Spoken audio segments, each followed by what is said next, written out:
Residential Working Group meeting for August 2025. Joe Wachunas here with you, as usual, from the New Buildings Institute.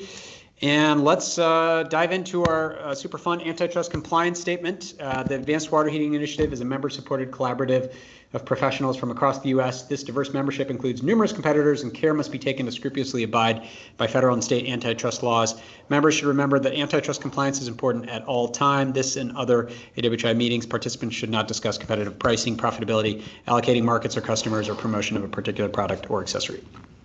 All right. Well, we've got a good agenda for y'all today. We are going to do our introductions as usual, and then we'll hear from Ecological. Has some exciting news about their product hitting the market and getting all the certifications. I won't spoil it anymore. Sorry, guys. And then we've got Caitlin Peerson talking about the Hero Academy, some heat pump water heater training happening in the state of Oregon. And then we'll close up with a conversation on minor label water heater permitting. Yes, it seems like it's in the weeds, but this could help make permitting a lot easier. So we'll chat about that together towards the end of the call. But as usual, to the residential working group, we like to open the floor for anybody who's on. As this is your first residential working group, welcome you to come on camera, come on mic, and let us know who you are and who you're with. So now I will pause for an awkward couple seconds, or you can raise your hand and I can call on you as well, whatever works. Joe, I can go. My name's Caitlin Peerson. I'm presenting today, so I don't know that I'm a member of this group, but just thought I'd introduce myself. I'm the Workforce Development Manager at Earth Advantage in Portland, Oregon. She, her pronouns. Great to be here. Thanks for having me. Awesome. Thanks, Caitlin. Great to have you on and look forward to the presentation. Thanks so much. Any other new folks to the residential working group call?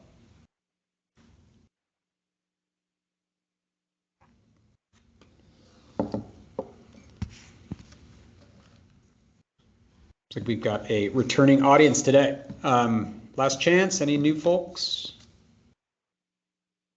Going once, going twice. Okay, if you're new to the call and still want to, or if you're not new, want to put your name and organization into the chat, please feel free to do that, and welcome everybody. Okay, a couple introductory plugs here. First off, we've got an upcoming AWHI webinars, and we're doing high performance windows, I should say AWHI New Buildings Institute webinars. Windows will be on August 26th. We've got a couple great manufacturers. That link should be live and take you to the Zoom page to register. Also in September, we're going to be talking about heat pump water heaters in tiny homes, along with other ways to construct a tiny home. So check that out, September 10th. There's a registration link there. You may have seen one of our many emails out to y'all this morning. We've got our second episode of Heat Pumps and Cardigans, our fun podcast where we dress up heat pump water heaters and cardigans and talk in depth about these awesome products. Our second one is with LG and their beautiful heat pump water heater. You can see the article there in the video cast. It's a lot of fun, and as I was saying earlier in the call, every manufacturer will have a chance to don a cardigan and get in depth about their products. Especially we're interested in the new products that are coming to market and the updates. Those are always fun to do a good hour show on. So yeah, check it out. A lot of fun, and LG's product is exciting. Okay, other plugs, of course, you've heard us talk about Heat Pump Water Heater Day, best day of all of our years. 2025, the theme this year is Go Go Heat Pump Water Heaters. The link at the top is the live.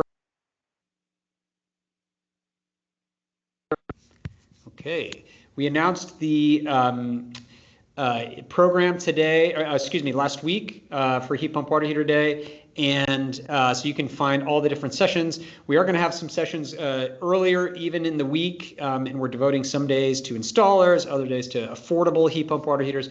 So lots of great stuff. There are some sponsorship opportunities still available, and big thanks to Bosch and Nile and Bradford White for their sponsorship since our last meeting. Huge thanks to all those folks for helping us fund this great day. And speaking of awesome things, just wanted to let you know you'll be getting a lot more information on this, but Bosch has come in as our Heat Pump Water Heater Day giveaway sponsor. We will be giving away a heat pump water heater, a Bosch heat pump water heater and installation to folks who post their messages about how awesome heat pump water heaters are, make sure you use the hashtag HPWH day. I think in our rules starting today, the 20th. Tomorrow. If you start posting tomorrow, you will be counted in the heat pump water heater day giveaway for that free installation. So get those messages out there. We're going to have a social press kit coming. Ready-made posts are going to be at your fingertips. So that'll be all on our heat pump water heater day website. So should be a lot of fun. We'll announce that at the end of heat pump water heater day on the 23rd. Okay, and we have some friends here today from LBNL who want to put in a plug for some industry feedback on the costs and barriers of home electrical upgrades. So could our LBNL friends come on camera and mic, and I'll give you the floor. Yeah. Hi. Yeah, we can hear you great. Okay. Yeah, thank you. Yeah, well, good afternoon, everyone. My name is Nuria. I am a researcher from Lawrence Berkeley National Lab. And together with my colleague Mina, we want to share a research opportunity that could directly benefit our industry and the homeowners. All of us, we know that homeowners many times face unexpected costs, delays, and complications when they try to upgrade their electrical systems, electrical panels, or adding new electrical loads like heat pumps or EV chargers, and so on. So many times these barriers are very expensive. So for the reason here at LBNL, funded by the Department of Energy, we are conducting the research to identify and address these challenges. So we have launched a 20-minute survey targeting the professionals who deal with these issues in a regular basis. So basically, we are looking for electrical contractors and engineers, utility staff who handle service requirements, and also we are looking for building department staff who review permits and conduct inspections. Basically, anyone involved in residential electrical upgrades. We think that this is a good opportunity for all of us to help shape policies and practices that will make electrical upgrades more affordable for everyone. So your expertise definitely matters a lot. Mina, are you there? Yeah, hi, can you hear me? But we cannot see you now, yeah. Yeah, so sharing a few more details about the survey. There's a gift card available. We actually still have gift cards available if you want to take it now and snag that gift card. And we ask that you share this widely with your networks and regional contacts. I will say that we have pretty good representation from building departments at the moment. We could always use more contractors, and particularly having a bit of difficulty finding utility representatives who do this type of work. So if you know someone, please help to share this. And there's a few different ways you can access the survey. So we have our full survey announcement on homes.lbl.gov if you just want to type that quickly into your browser. We have the full link here as well. And you can also email us at surveyelectricalpanels@lbl.gov if you want to access the announcement for sending it to other people via email. And of course, we have the QR code on the right if you want to take out your phone and scan it. So yeah, I guess, Joe, is it okay to give people kind of a minute to just type in the link or scan the QR code at the moment? Sure thing. Yeah, absolutely. And that should Awesome. be a live link if they want to click on it right there. We could, Okay, great. maybe if you want to put it in the chat as well, that'd be welcome. Make it super easy.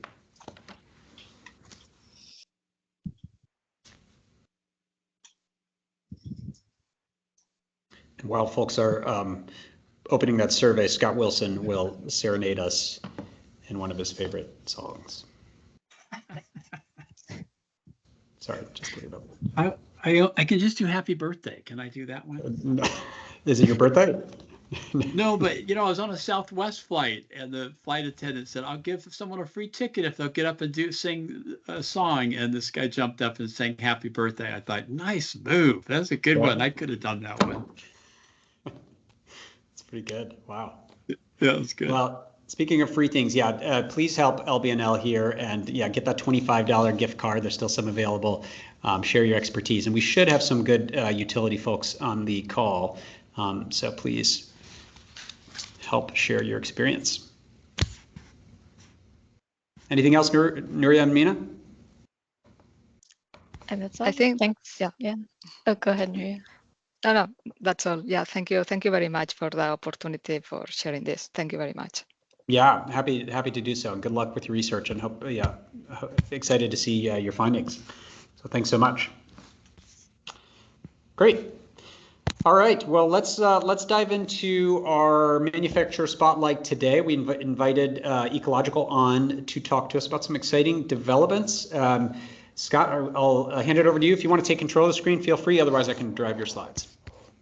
Oh, yeah, that'd be great. I'll just have you drive my slides. That'd be perfect. Okay. Thank you. Sounds good.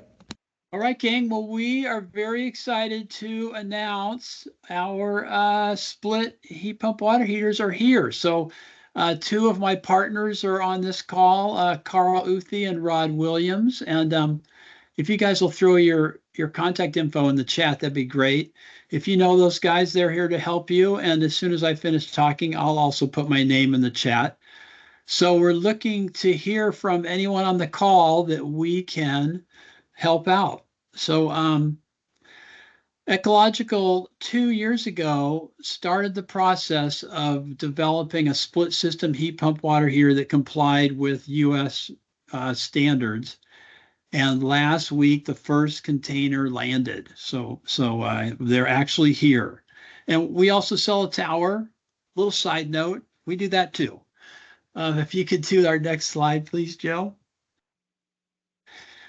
So we have 3 units, a 80-gallon 240 volt, and then we have a 50-gallon 240 volt or a 120 volt. And you know, the big hurdle is to get all these certifications over here on the left, which we've done. You know, we're like a NASCAR, just covered in stickers. And so all of these certifications are done. We're ready to rock and roll.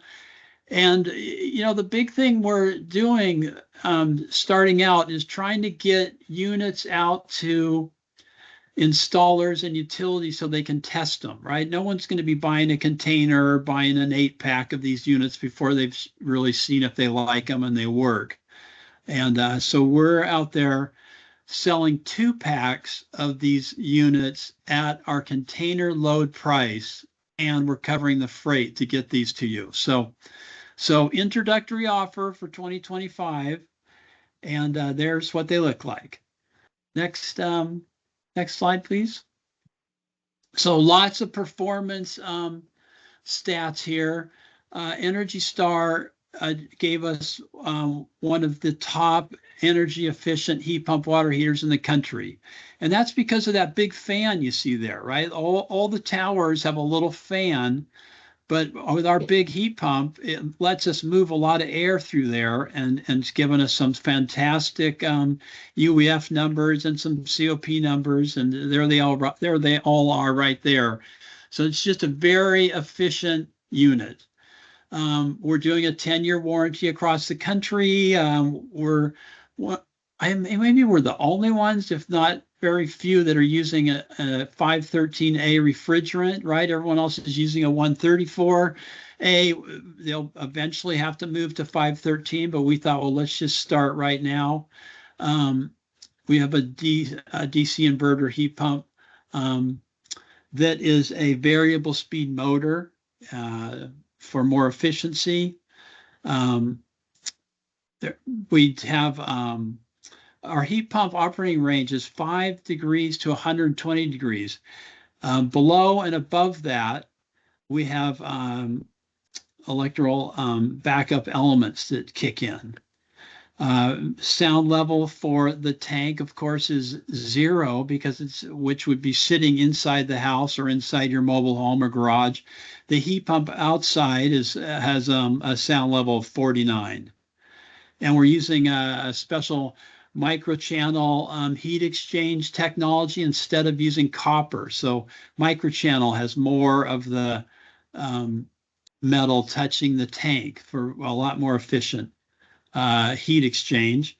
And we're using a blue enamel anti-corrosive durable lining. If you could go to the next slide, please, Joe. So I don't know if you're familiar with it, you know, there's no other split systems in the country except for Sandco. And so just here's what the technology is all about, right? We put the heat pump outside and the tank inside. And so then we use a refrigerant line to bring the heat from the heat pump outside to the tank, and the refrigerant moves in gas to the heat pump and heats up the water, and then moves back to the heat pump in a liquid form. And so the advantage of this is that you have, if you put a tower inside your home, you have a few things you got to deal with. You got to deal with condensation. You have to vent it. It pulls a little heat from the room. All those things are eliminated when you put the heat pump outside. Next slide. So I like to put this up, it just shows the enormous savings, right? To go from a heat pump, from a standard electric hot water heater to a heat pump. Here's our Energy Star labels. No easy task to get those babies, but it shows the amazing numbers in the savings. Next one, please. So that first one is electrical. Here's just the gas savings. Again, just enormous energy savings. Next, please. So that's pretty much my story. We're here. It's finally here. It took a long time, and we're ready to start shipping these out to installers and utilities in just 2-packs. So, we'll be going through major distribution across the country. We have some giant partners that have teamed up with us to bring this product to market. But right now we're getting them made and getting them loaded up for these guys. So we're pretty much the only guys that have them right now, and we're shipping them out in tiny 2-packs instead of container loads that are going into distributors. So I'm going to put my info in the chat, and there it is right there. Also, there's my phone number and my email. And so give any of the three of us a buzz if we can help you out. That's my story. And there any questions? Scott. Yeah, that's super exciting. Yeah, thanks for coming out and chatting about this. Yeah, I got a couple of questions, and please, yeah, I'm seeing some questions come in as well. So folks, please put your questions in the chat or raise your hand and come on mic. Maybe just a first quick question on talk to us a little bit about the refrigerant connections, because these are going to be pre-charged refrigerant lines, right? How does that work? And yeah, talk to us a little bit more.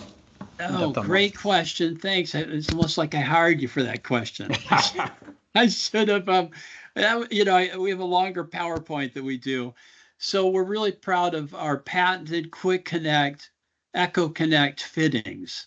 So these are 16-foot refrigerant lines that you just press on to the heat pump, and you press onto the tank, and they automatically click into position. So you don't have to have an HVAC guy come in and do a bunch of work. And if you have to switch out the heat pump, you can easily disconnect it. And so all three of the products come pre-charged with the refrigerant. And then the Quick Connect makes it easy to do. You just push it on, and then you've got to torque it really correctly to make sure you don't have any problems. So you have to use a certain torque pressure to connect those things, but they just pop on and pop off. Another side note is that our tanks can be transported on their side, which is unusual for any heat pump. So you can do that. And then it's a narrower tank. So it's really the perfect item for a mobile home or an ADU or an apartment, because it's a narrower tank that fits into a mobile home. You can't fit a regular heat pump water heater into a mobile home because of its size. And also you got to deal with the condensation and the venting and the noise. And so anyway, there you go. Any other questions? Yeah, that's great. Yeah, lots. Bill is wondering, so I wanted to know about the tank size. I think in other calls you've talked about a longer, skinnier tank, so maybe talk to us about tank size. But Bill also is wondering if you have a low boy tank option, anything in the smaller size. Yeah, so we just started with the the A item, right? The most popular sizes, 50 and 80 gallon. Our tank is 18 and a half inches across, Okay. and it's all about fitting that unit into smaller spaces. If you're going to put a tower into your garage, that works fine. But if you're going to put a regular heat pump into your home, this really eliminates a lot of the problems you might have. Yeah. So, but that 18 and a half inches, that's significantly skinnier than some other ones, right? And that'll be the narrowest in the market. Yeah. Narrowest in the market. And how tall is it, Scott? Oh boy, Carl or Rod, you guys know that one? Put you on the spot. Yeah, the 50 gallons are 71 inches and the 80 gallon is 72 inches. Okay. Thank you, Carl. Great. Okay. So a little bit taller.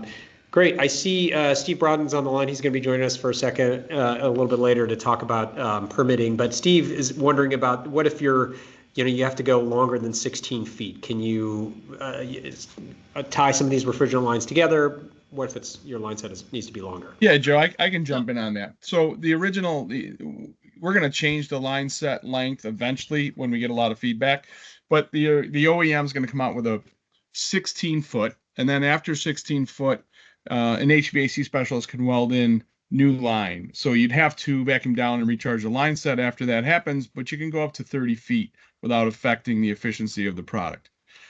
We are also coming to market with a union and different lengths of pre-charge line. So, if somebody doesn't have an HVAC specialist, they can use a union and a quick connect union with their quick connect lines and add on line that way. And we're going to play with line lengths. Will the extra length be 10? Will it be 15? Will the standard shipment be 10? We just don't know yet. But for now, it's 16 foot. And for the first few months, if you need to get to 30 foot, you have to weld in the line. Okay, that makes sense. Hopefully that 16 feet will be enough for most applications, especially to start. Yeah, interesting. It seems like I'm Mr. Cool on the AC, the HVAC front has kind of already gone down this road as well. So, but it'll be interesting to see what sizes what lengths you'll end up needing. Yeah, I did want to ask about. Oh, go ahead, Carl. Yeah. No, that's fine. Go ahead. Oh, okay. I was going to ask about the 120 volt option. So basically the difference there is you don't have the electric resistance elements, and you'd want that for warmer climates, even though your heat pump can get down to 5 degrees. So in warmer climates, you wouldn't, then maybe the 120 volt will work. But since it's outside in colder climates, you'd want the electric resistance backup for those days under 5 degrees. What are your thoughts? We put electric resistance into the 120 also. Oh, okay. Got it. Yeah, just smaller. The 120 is all about, quick switch out, right? You got a problem with your, your hot water heater and you want to switch it out fast and you don't have a dedicated 240 line going to that area. The 120 is all ready to roll. Okay, so it just smaller elements, so you could still get functionality in the cold, very cold temperature. In that 120. Yes, yeah, they're 1,000 watt top upper and 1,000 watt lower on the 120 volt. Okay. Okay, great. Yeah, I think there's just answered Josh's question.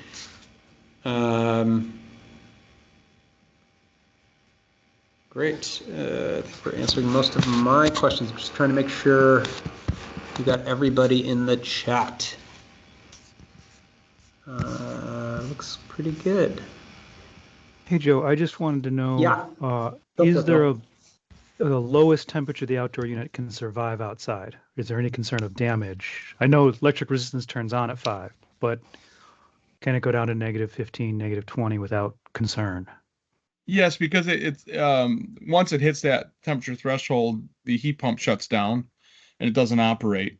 And there's no concern for the components in freezing temperatures. Great, thanks. Yeah.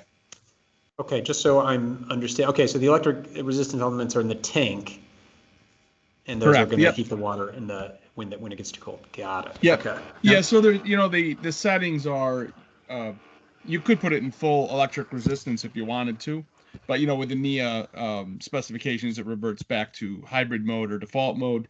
But yeah, so the element, it's just like a standard electric water heater inside, so you could actually run it without the heat pump if need be. Got it. Okay. That's the beauty of running refrigerant through the the wall instead of water through the wall. Yeah. Well, thanks, guys. This was great. Really appreciate it. Thanks for coming on. A lot more to come. We have a split heat pump water heater session with a couple of manufacturers, including Ecological, for heat pump water heater day. But lots more to come from y'all. But wanted to share this update. So huge thanks. And Scott and Carl, please answer anything we didn't get to in the chat. Be great. So Steve Brochen, yeah, it's NEA approved. He just asked that. We're NEA approved. All the specs you can think about. Yeah, the 120 is NEA Tier 3, and the 240 volts are NEA Tier 4. Great. And this really what we're trying to do is get this information out to the country, because a lot of people don't understand this new type of technology. But here we are. Great to have more options, and yeah, really exciting. Thanks, guys, for bringing that split to the market, and exciting that it's here and available. So, looking forward to seeing it out in the field. Yeah, thank you, guys. Appreciate the time on it. Call me if we can help you. Love it. All right, thanks so much, Scott. Great. Well, now let's turn it over to Caitlin. Caitlin from Earth Advantage is going to talk to us a little bit about their Hero Academy and heat pump water heater training in it. So Caitlin, over to you. Yeah, thanks, Joe. Can everyone hear me okay? Yeah, sounds great. I'm good. Great. Go ahead and move the slide forward. I'm from Earth Advantage in Portland, Oregon. So thank you for having me. I realize this is kind of a non-regional group. So essentially what I wanted to talk a little bit about is the training program that we're launching in the fall. So this program is something we've done research on for, 2.5 years, and now we're actually making happen. It's intended for new workers entering the workforce to get trained up on water heater installation with a focus on heat pump water heaters. And Steve Broughton, who you just either talked to or mentioned, he's our lead trainer and the person that's going to be, kind of training these new folks.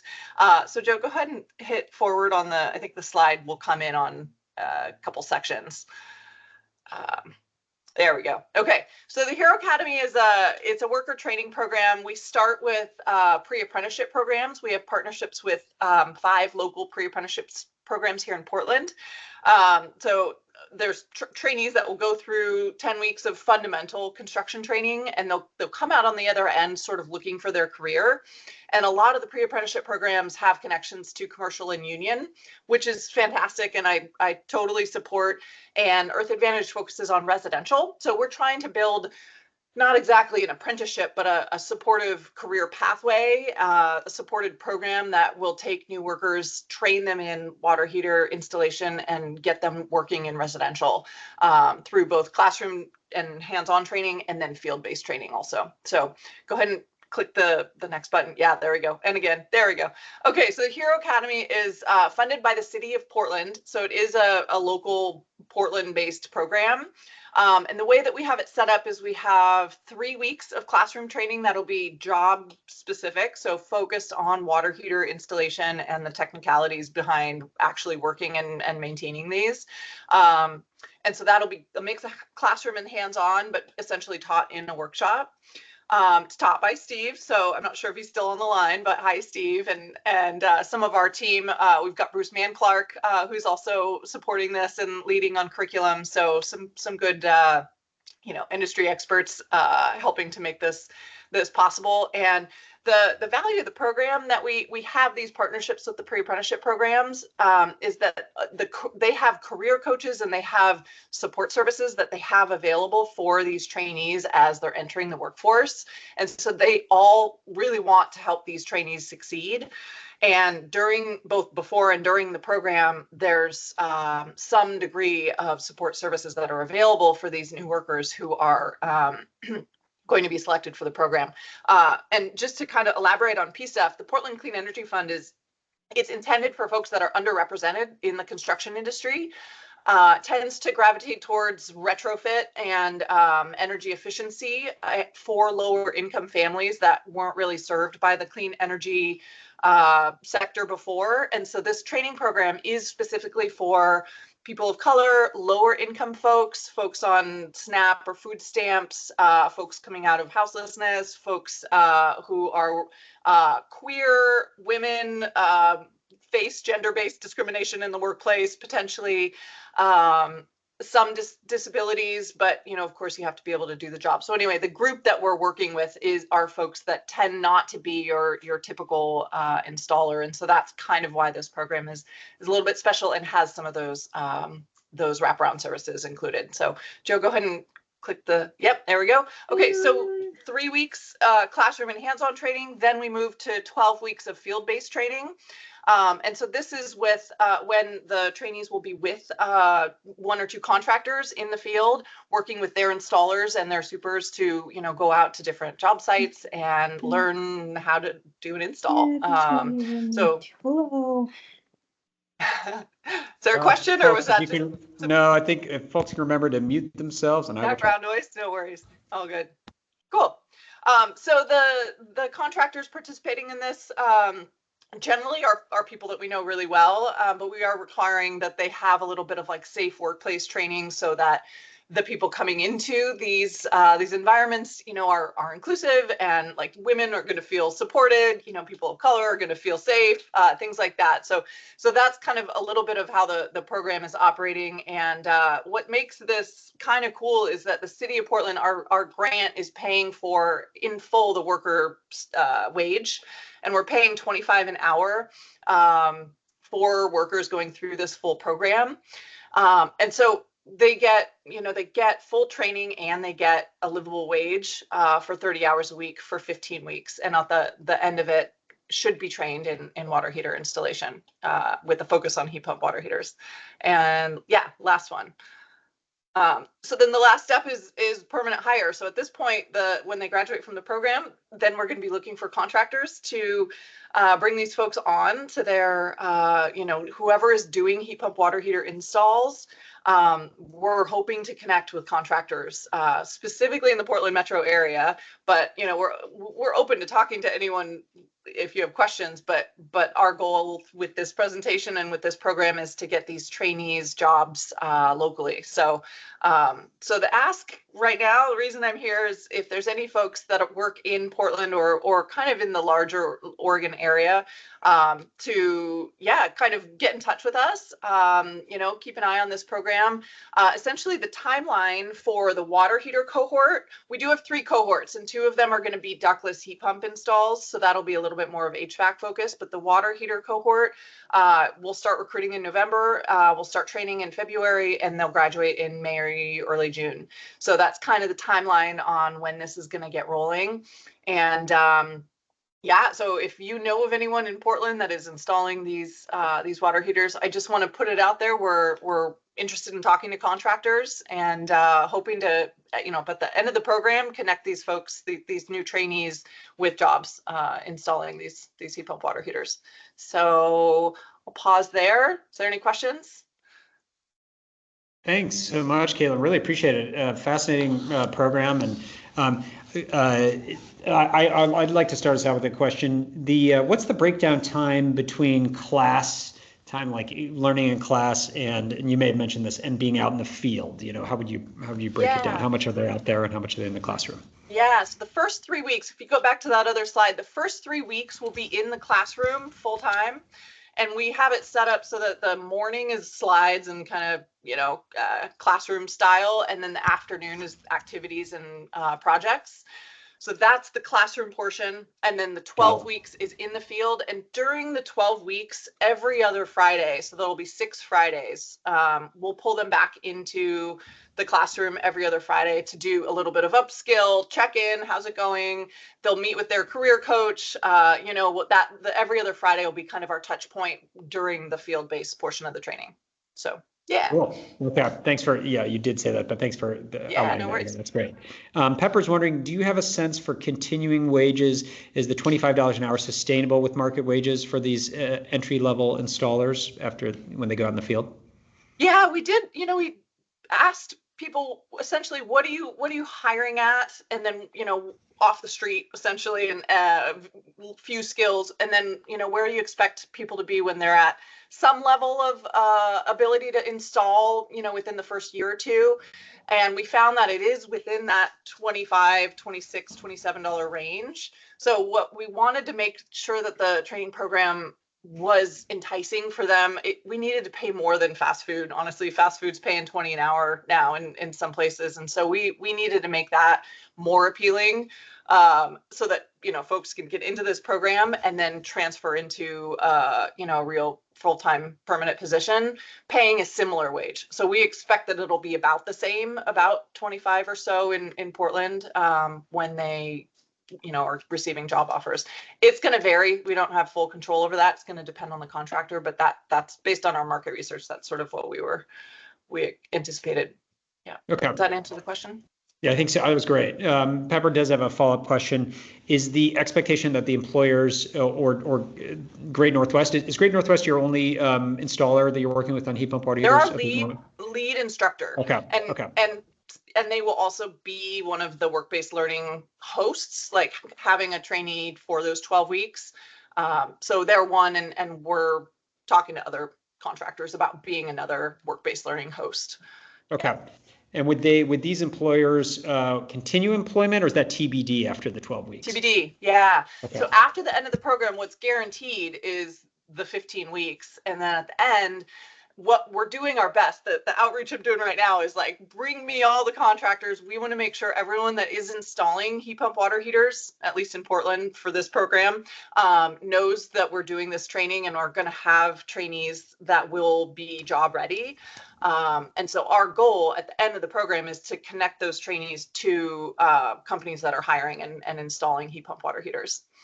So we're saying pretty exclusively, we cannot guarantee jobs, and contractors that fill out this form and kind of engage with the program are not committed to hiring, but there's huge benefit. These trainees are going to be, they're going to have 15 weeks of training on heat pump water heaters, so it puts them a little bit above the standard off the street candidate.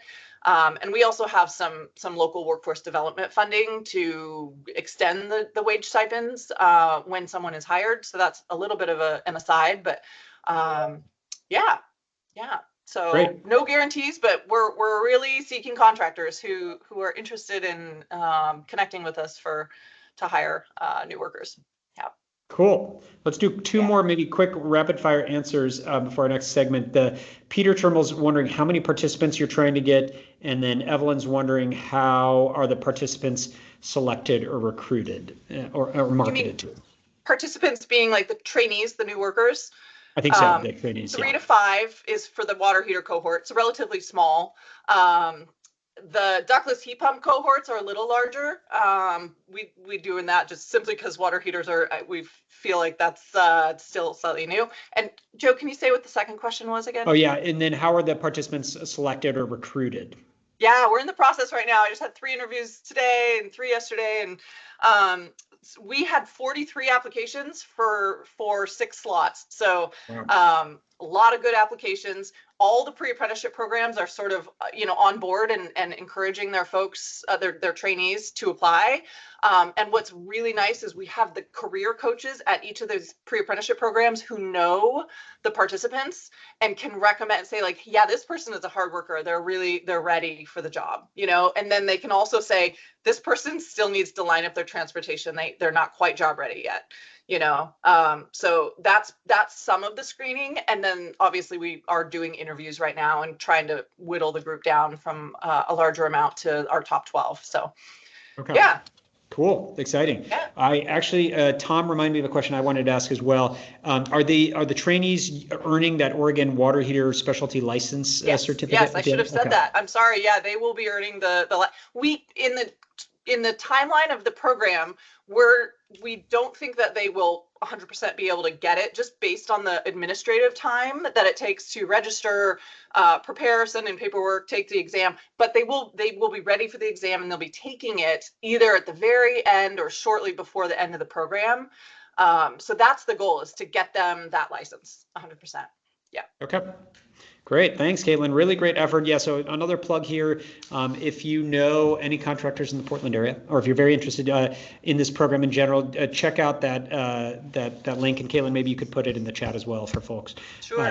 Yeah. To follow up with Caitlin. But you really appreciate this. This Hero Academy is a really interesting model. We know we lack for water heater installers, so excited to see this this program. So thanks so much, Caitlin, for coming on. Yeah, thanks for having me, Joe. Appreciate it. Thanks. Great. Okay, well, we're going to finish today's working group talking about minor label water heating permitting. Again, we're staying on the state of Oregon, my home state. I invited Steve Broughton to be on the call. I think, Steve, are you still on? Are you out in the field? You want to come on camera? I'm here. I'm here. A lot of folks have been talking about you already today. Steve is one of the leading installers of heat pump water heaters nationally, based in the Northwest. And we wanted to chat just a little bit about Oregon and a little bit Washington's label program, or excuse me, a permitting program. And let me just set a little bit of context. We don't pretend to be experts on permitting in California. We're just broad brushstrokes here to identify one of the problems that we've seen in California, which is expected to be a huge heat pump water heater state, is that there are some permitting challenges around heat pump water heaters. In order to get incentives, heat pump water heaters require a permit for most of these incentives, and most other water heater replacements aren't permitted. We'll look at that in a second. And permitting, we've heard for a couple conversations with stakeholders, including installers, can be expensive, sometimes over $1,000. They can be time consuming. One installer talked about having a full-time staff member there to just manage permits and take up a long time, up to 2 weeks. And Greg, I see you coming on camera. Do you want to add to that? Well, I mean, all water heater replacements require a permit in every state. That's standard business practice for installations. Heat pump water heaters are no different. They don't cost anymore. It's just a simple water heating permit. Some contractors in the weekend may not do it. You know, here in Kentucky, that might happen, but in general, contractors typically get the permit as part of the process. And I wasn't aware of any incentives that required proof of the permit, but I guess it's possible if somebody on here is from the tech program, they could say if that's true in California. To our understanding, it is true that it's required to have the permit too. And if anybody wants to chime in, please do. Okay. And that, I guess, Greg, and while we're on, Kevin is putting it, a permit needs to be pulled. Some folks have done some research and shown the CalNext and Tech research that we'll highlight here, that one, these permits are expensive. The study shows from $16 to $500 for permitting.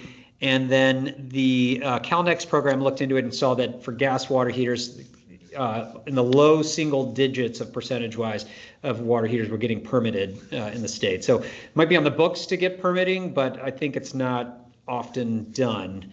And the fact that heat pump water heaters have to then maybe sets them at a disadvantage, if that seems accurate to folks. So we invited Steve on to talk. We did a little bit of research into some of the other permitting, including talking to Greg Holliday.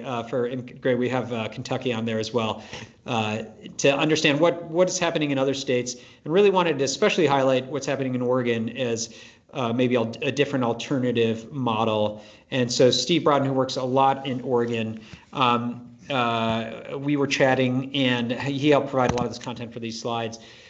Steve, maybe I'll turn it over to you. Maybe describe the Oregon minor label plumbing permit. How does it work?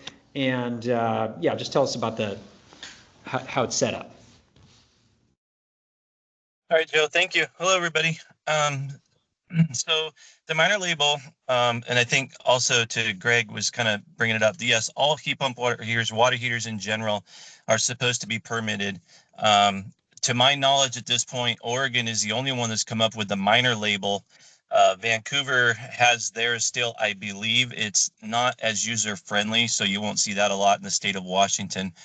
But for Oregon, basically, if you'll call it this, it's kind of a good boy list. So you've got to be able to meet all the qualifications, plumbing business license, have obviously licensed plumbers working there, water heater installers, And the minor label comes in what they call a book of 10, and you get issued those. They inspect 1 out of every 10 permits that you turn in. If you fail up to 3 jobs for any reason out of that book of 10, then you can lose your minor label privileges, which means you have to go back to pulling full-blown permit. So then the cost goes up. It's very user-friendly. What's the cost for? Yep. Sorry to interrupt you. What's the cost for a full-blown permit? Just to compare that, do you know off the top of your head between that? Say that 14 again. The cost for a full-blown permit compared to a minor label?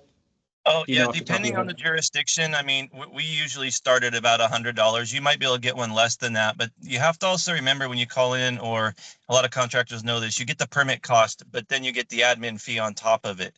So it's really important to understand that full cost of getting that permit pulled. But typically over 100, we've seen them 150.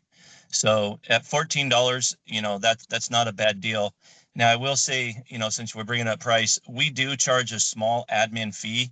It's illegal to increase the price of the permit. We can't charge more than that. So our face value of the permit is $14, but we add an administrative fee. And the reason for that is there is a process. Our office has to pull the permits, fill out paperwork, and submit them. The permits go to the state. They don't go to the local jurisdiction. So once those permits are basically sent in, 1 out of 10, they'll throw a dart, choose a jurisdiction and a permit number, and then let the local jurisdiction know they need to go out and inspect that. It's a real benefit to the homeowner and the contractor because, again, 1 out of 10. So only 1 job out of those 10 are actually getting inspected. And that's why we call it the good boy list in the beginning. Kind of got to have to show what you do and how you do it in order to be able to use this process. So every job gets a permit, but not everyone gets inspected.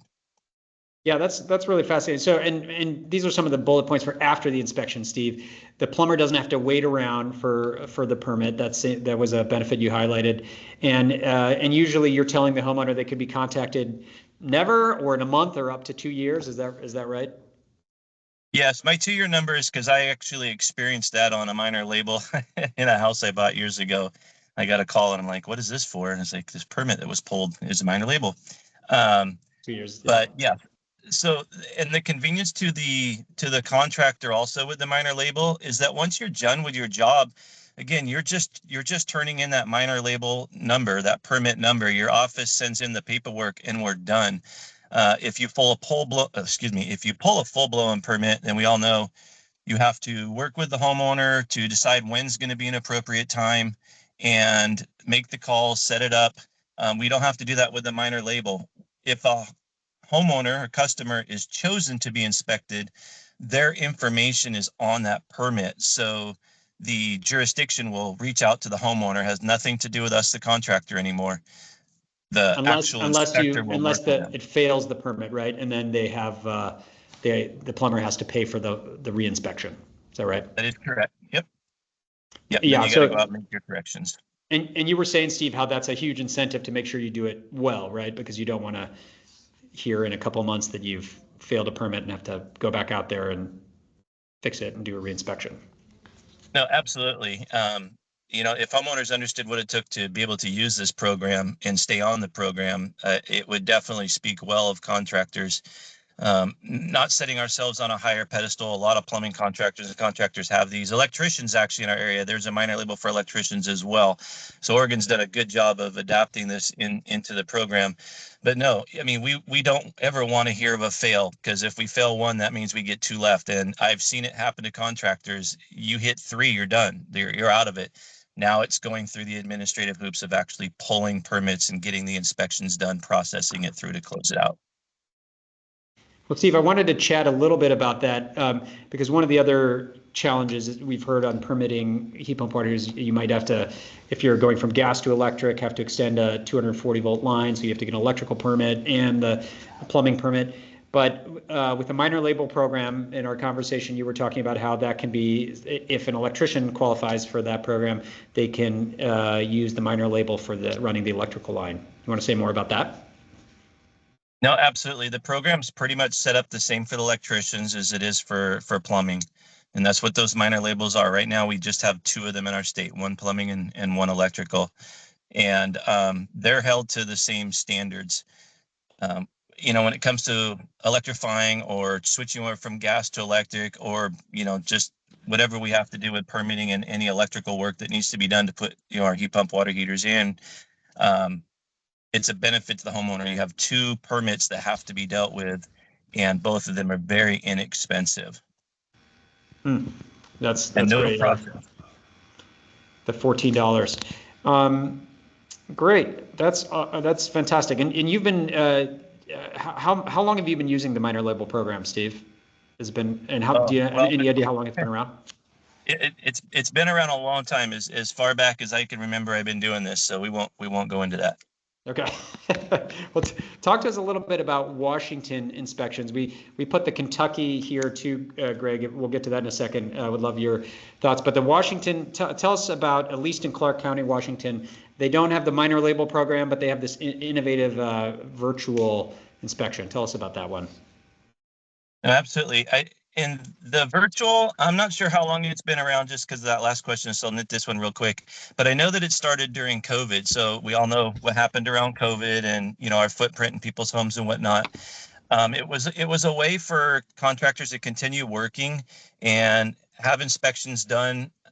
Depending on the work, it's not full scale, usually service work, but the idea was that the inspector could inspect the job without showing up and being present in the home. So for us, as it pertains to water heaters in this conversation, we basically pull the permit. So it is a full-blown permit. We'll pull that before going out to the job. And 30 minutes before we're about ready to finish up the job, we'll call the number. That's to the local jurisdiction, our inspector that would inspect the job, let them know we're 30 minutes out from finishing.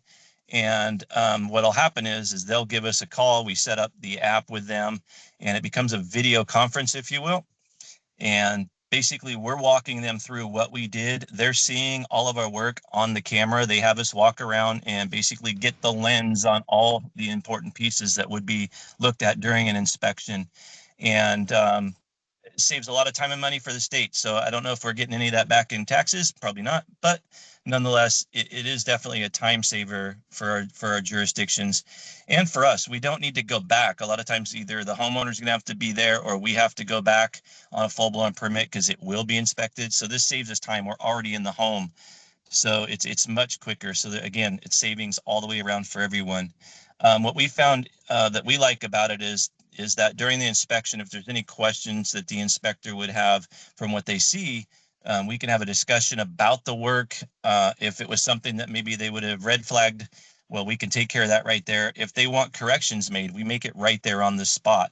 So again, it's not waiting for a pass or fail. And if you fail for something, maybe minor that you missed, well, we can take care of that right on the spot, have it done.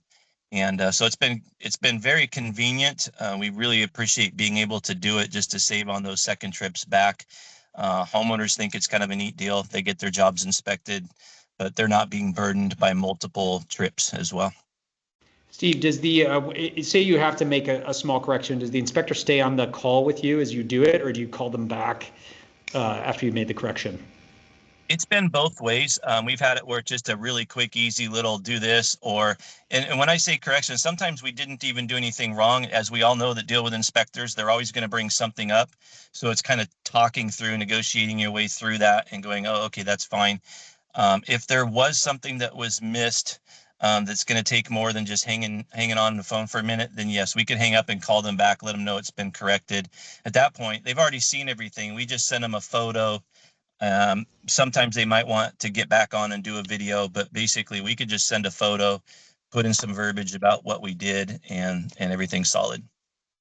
Okay, great. And if you don't mind, stay on the line for a sec. Greg Holiday, that sounds similar to Kentucky's, although it's if you're still on the line, the installers are just submitting videos and photographs of the installation, to your understanding. Yeah, this happened as I found out when Vidisha was asking me questions about this. I had to call some distributors and ask them about the permitting and what are they seeing and what's their sense. And they said during COVID, they didn't want to send inspectors out, so they started telling contractors to take the critical pictures that they needed to see. They submit it, and then they email them back their permit number so that they can put something on the water heater. Done. Easily done. Okay. There Yeah. may be more of a risk on that one if they have to do any corrections, that they have to go back out, but hopefully no Yes. correction. Yeah. Yeah. Interesting. Okay, so a couple different flavors there of the virtual inspections in Kentucky and Washington and the minor label program. Steve, any last thoughts on the minor label or the virtual inspection and how this makes your costs and life easier compared to what we may see in other states?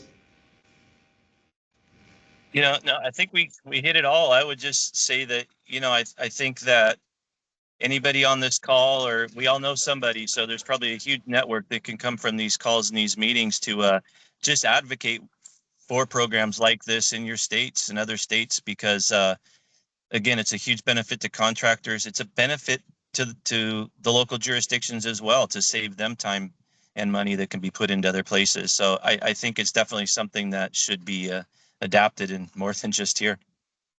Cool. Yeah, Loris is asking if there are any other states. That's probably a question for the group, if anybody knows about any other states that have a similar program. Seems like the virtual, yes, but maybe minor label might be unique to Oregon. So we'll do some digging as well and report back on that. Great. Thanks so much, Steve. Thanks for calling in from the field. Really appreciate it. You're always such a great asset to the industry. So thanks so much for being on. No, thank you. I appreciate it. I appreciate everybody on the call. We all have so much input, so much knowledge to share. Yeah, it's great. That's what the working group is for.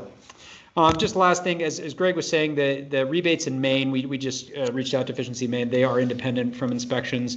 Vendors are required to abide by all building codes, but the program doesn't check permits, and a lot of those rebates are instant there.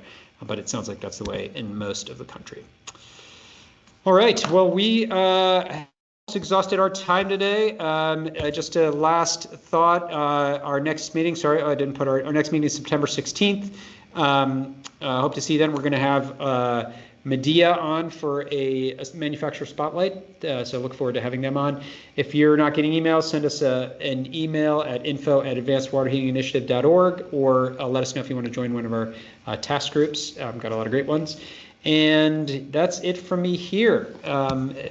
Yeah, thanks so much to everybody for being on. Again, thanks to Steve, thanks to Caitlin, thanks to Scott. Great working group as always. We'll send out recording and slides later today, and we'll see y'all at the next meeting. Thanks, everybody. Thanks, Joe. Have a good one. Thank you. Thanks. That Appreciate was it. great. Bye-bye.